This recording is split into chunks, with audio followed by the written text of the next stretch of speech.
खिलाफ नहीं है, एक सिस्टम के खिलाफ है जो सिस्टम बिगड़ा हुआ सिस्टम है, जो सिस्टम भ्रष्टाचार की ओर जा रहा है। रहेगा वो अधिकारी हो या कोई व्यक्ति हो, उनके खिलाफ समय के साथ जांच होगी और जांच के दायरे में आकर जो चीजें निकलेगी उसके खिलाफ फिर कार्रवाई होगी।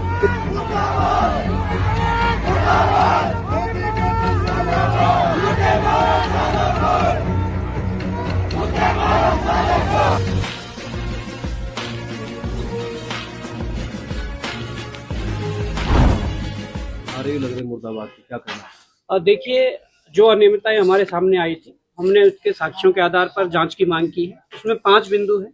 उन 5 बिंदुओं में जो 2 बिंदु जिलाधिकारी स्तर के थे, तो उन्होंने उसमें समिति बनाकर जांच करवाने के लिए आदेश कर दिए हैं। और इसके अलावा जो 3 बिंदु डायरेक्टर के स्तर के हैं, उसमें भी उनके लिए वो मार्क करके उन्होंने भेजा है। तो मैं चाहूंगा कि ये हमारी जो लड़ाई है किसी व्यक्ति के खिलाफ नहीं है, एक सिस्टम के खिलाफ है जो सिस्टम बिगड़ा हुआ सिस्टम है, जो सिस्टम भ्रष्टाचार की ओर जा रहा है।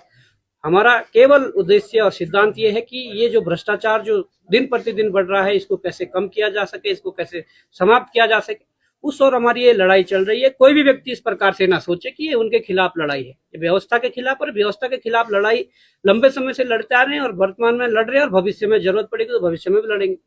लोगों को नारेबाजी क्यों करनी पड़ेगी? देखिए, मुझे नहीं लगता कि उनका क्या उद्देश्य है और क्यों नारेबाजी कर रहे हैं। बॉबी पवार और उनकी टीम ने कुछ जो एविडेंस उनके हाथ लगे हैं, उन एविडेंसों के आधार पर जांच की मांग की है, और हम चाहते हैं कि उस जांच में दूध का दूध और पानी का पानी हो।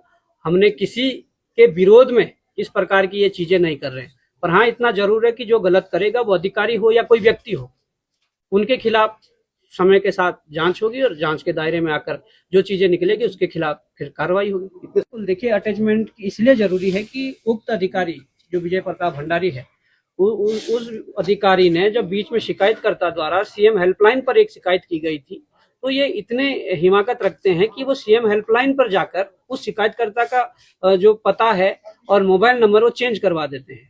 जब शिकायतकर्ता वहां धमकते हैं जहां पर ये सिस्टम बैठा हुआ है सीएम हेल्पलाइन वाला, तो वो पैरों में आकर गिड़गिड़ाते हैं कि माफ कर दीजिए और इस बार छोड़ दीजिए, इस प्रकार की चीजें आगे नहीं होंगी।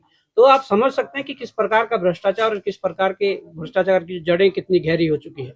तो मैं समझता हूं कि अटैचमेंट करने के बाद ही इनकी जांच शुरू की जाए, जिससे कि ये जांच को प्रभावित न कर पाए।